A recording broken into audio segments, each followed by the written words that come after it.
नमस्कार, मैं हूं राजकुमार सोनी और इस वक्त मैं मौजूद हूं जन सरोकार की खबरों से ताल्लुक रखने वाले गांव के लोग प्लेटफॉर्म पर।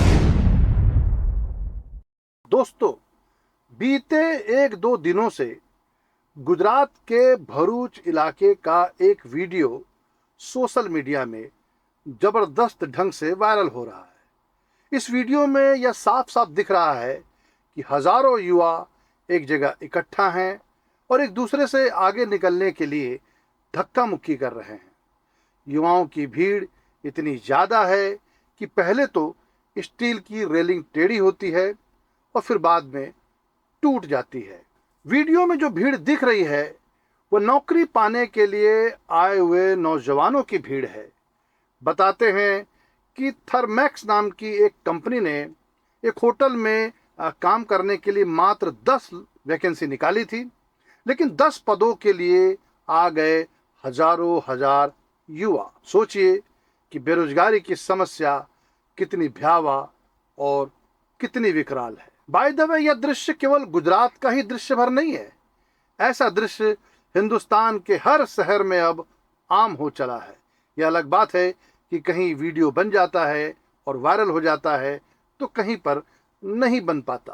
खाली हाथों को काम का सवाल चमगादड़ की तरह लटका हुआ है और जो चमगादड़ लटका हुआ है वह सरकार के रोजी रोटी और रोजगार के दावों की लगातार पोल खोल रहा है। सरकार लाख दावा कर ले, ढिंडोरा पीट ले, लेकिन हकीकत यही है कि मोदी सरकार के 10 साल के कार्यकाल के बाद भी बेरोजगारी चरम पर है।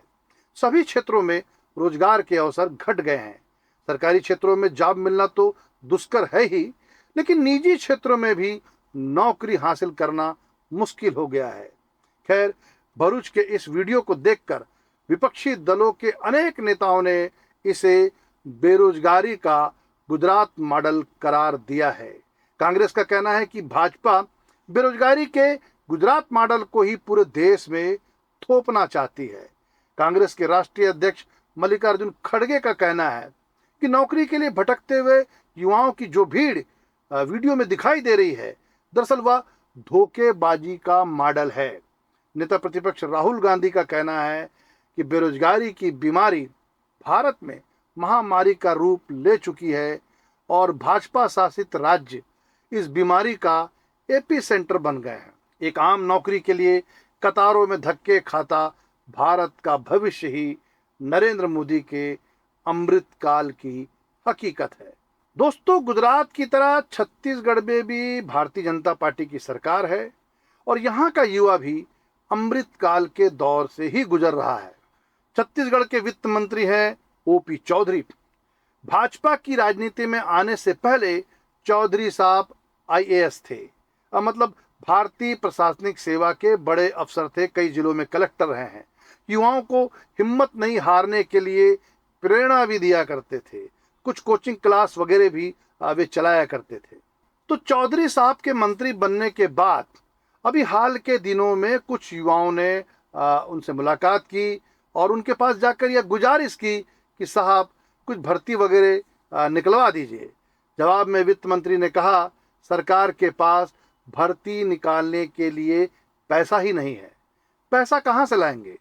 उन्होंने युवाओं से यह भी कहा कि अगर सरकारी नौकरी निकल भी जाएगी तो तुम सबको मिल जाएगी क्या। बहरहाल उनका भी एक वीडियो वायरल हो गया है और जो वीडियो वायरल हुआ है उसे भी आप यहाँ देख सकते हैं।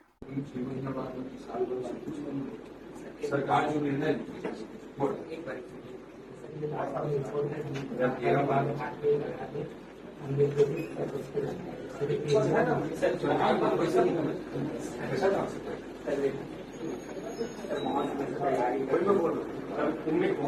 पाँच साल में कांग्रेस के 5 साल से कम 3-4 करोड़ अभी होगी, 6 महीने बाद होगी, साल भर बाद होगी। राम मोदी तो 5 साल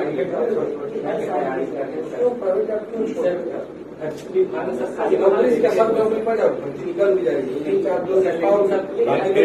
रिक्त पद है सर, मैं बोल रहा हूँ सरकारी नौकरी इतना ज्यादा डिपेंडेंट।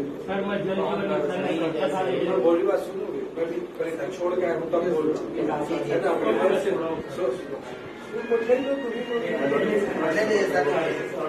मैं बोलना चाह रहा हूँ सरकारी नौकरी निकल भी जाएगी तो तुम सबको मिल जाएगी, नहीं गिर पाओगे, नहीं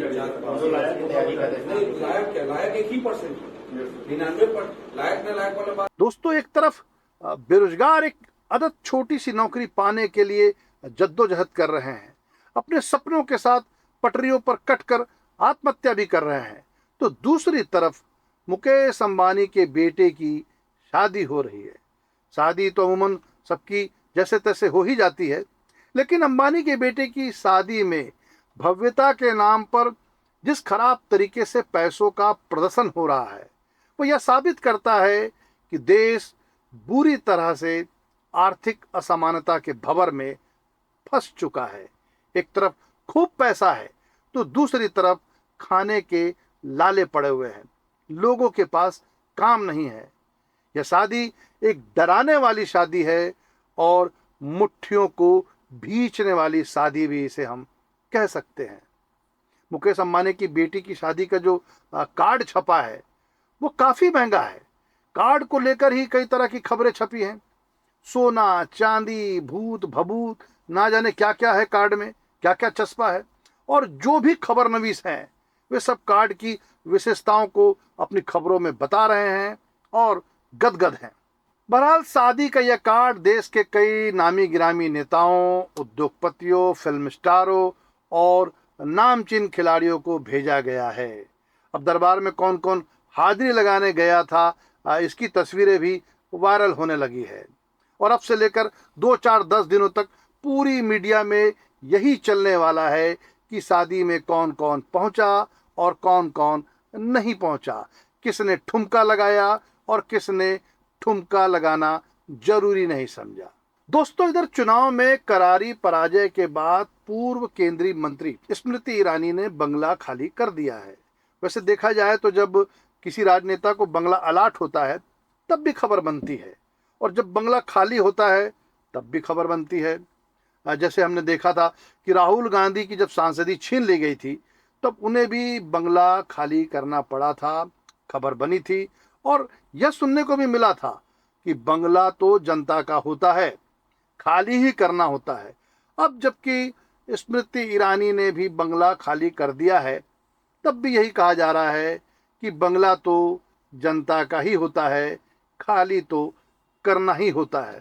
खैर, यह वक्त वक्त की बात है, कोई बंगले में आता है तो कोई बंगले से जाता है। सरकारी बंगले बहुत दिनों तक किसी के नहीं होते, इन बंगलों में लोग मेहमानों की तरह ही रहते हैं और फिर चले जाते हैं। इधर वैमनस्य के पूरे इस दौर के बीच राहुल गांधी ने कांग्रेस के समर्थकों से यह आग्रह किया है कि स्मृति ईरानी या किसी अन्य नेता के प्रति अपमानजनक भाषा और बुरा व्यवहार करने से बचे।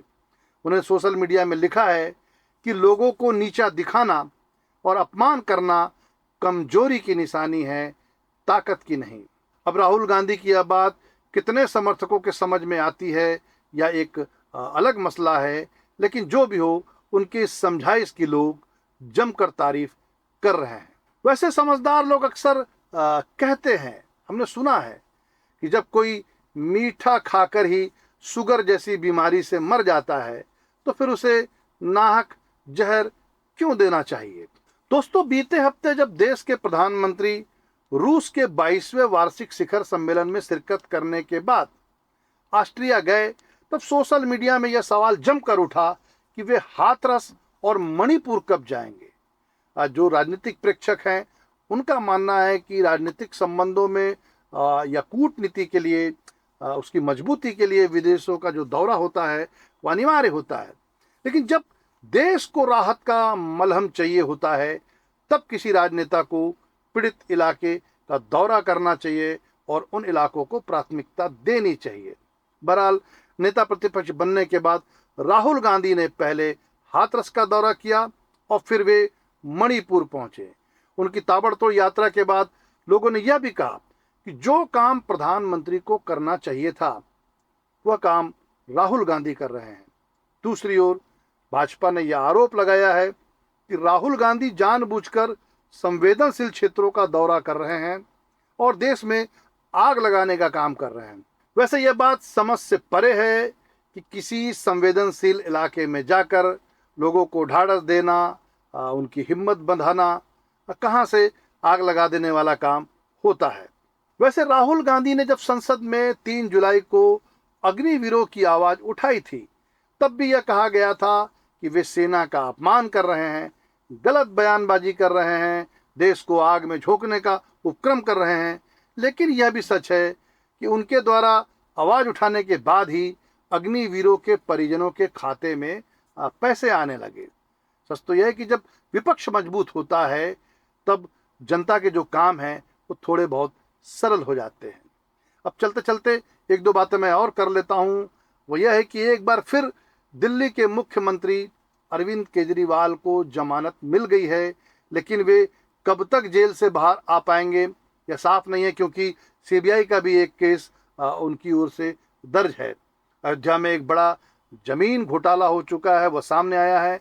एक अंग्रेजी दैनिक ने यह खुलासा किया है कि अयोध्या में बड़ी संख्या में बाहरी लोगों ने औने पौने दाम पर जमीनों की खरीद फरोख्त की और अब वे मुनाफे के लिहाज से उसे ज़्यादा कीमत पर बेच रहे हैं। समाजवादी पार्टी के जो अध्यक्ष हैं अखिलेश यादव, उनका कहना है कि गरीब और किसानों से औने पौने दाम पर जमीन ले लेना एक तरह से जमीन हड़पना ही है।